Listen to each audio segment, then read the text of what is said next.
आज की दुनिया 7 महाद्वीपों में बटी हुई है। एशिया, यूरोप, अफ्रीका, उत्तर और दक्षिण अमेरिका, ऑस्ट्रेलिया और अंटार्कटिका। इन 7 में एक महाद्वीप ऐसा है जो आकार में भी सबसे बड़ा है और इतिहास में भी सबसे गहरा। वो महाद्वीप है एशिया। और इसी एशिया में एक ऐसा क्षेत्र है जिसने सदियों तक दुनिया का ध्यान अपनी ओर खींचा। वो क्षेत्र है भारत। लेकिन सवाल ये है, आखिर भारत ही क्यों? विश्व परिप्रेक्ष्य और एशिया की भूमिका। दुनिया के 7 महाद्वीप अपने अपने तरीके से सभ्यताओं का घर रहे हैं, लेकिन एशिया इन सब में अलग है। ये सबसे बड़ा है, सबसे विविध है और सबसे प्राचीन सभ्यताओं का केंद्र भी। यहीं मानव बसावट ने सबसे पहले स्थायित्व पाया। यहीं से कृषि, व्यापार और संस्कृति दुनिया में फैली। और इसी विशाल एशिया के बीचों बीच स्थित है भारतीय उपमहाद्वीप। एशिया के विशाल भूभाग में भारत ही क्यों? अगर एशिया इतना बड़ा है तो फिर दुनिया की नजर सिर्फ भारत पर ही क्यों टिकी? क्यों व्यापार मार्ग भारत की ओर मुड़े? क्यों समुद्री रास्ते इसी भूमि तक पहुंचे? क्यों विदेशी यात्रियों ने भारत को विशेष रूप से लिखा?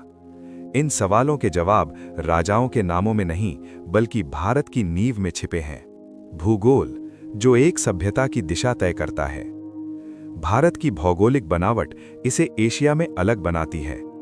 उत्तर में हिमालय की विशाल पर्वत श्रृंखला, एक प्राकृतिक सुरक्षा दीवार। दक्षिण में समुद्र से घिरा प्रायद्वीप, व्यापार के खुले द्वार। बीच में उपजाऊ मैदान, जहां जीवन फला फूला।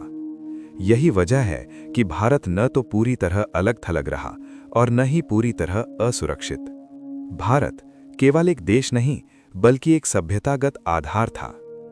भारत जहां नदियां सिर्फ पानी नहीं, जीवन लाती थीं, जहां मानसून पूरी अर्थव्यवस्था तय करता था, जहां जमीन सिर्फ रहने की नहीं, उत्पादन की थी।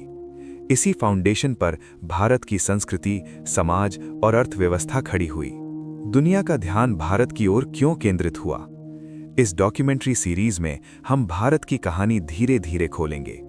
हम जानेंगे भारत की भौगोलिक सीमाएं, नदियां, मानसून और जल प्रणाली, प्राकृतिक संसाधन, कृषि और ग्रामीण जीवन, नगर और व्यापार मार्ग, भारत की अर्थव्यवस्था और फिर दुनिया का भारत की ओर बढ़ना। हर विषय पिछले विषय से जुड़ा होगा।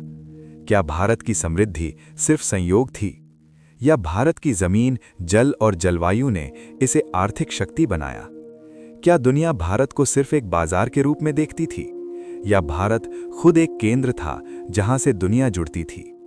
इन सवालों के जवाब हम एक एक डॉक्यूमेंट्री में खोलते जाएंगे। ब्रिटिश आने से पहले का संकेत। अंग्रेजों का आगमन किसी एक घटना का परिणाम नहीं था। वे उस रास्ते पर चले जो सदियों पहले भूगोल और व्यापार ने बनाया था।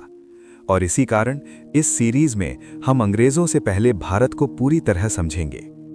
आज हमने समझा दुनिया के 7 महाद्वीपों में एशिया क्यों अलग है और एशिया में भारत क्यों केंद्र में है। अब अगली डॉक्यूमेंट्री में हम उस पहली परत को खोलेंगे जिसके बिना भारत की कहानी अधूरी है। अगला विषय, भारतीय उपमहाद्वीप की भौगोलिक सीमाएं। यहीं से भारत की असली ऐतिहासिक यात्रा शुरू होती है।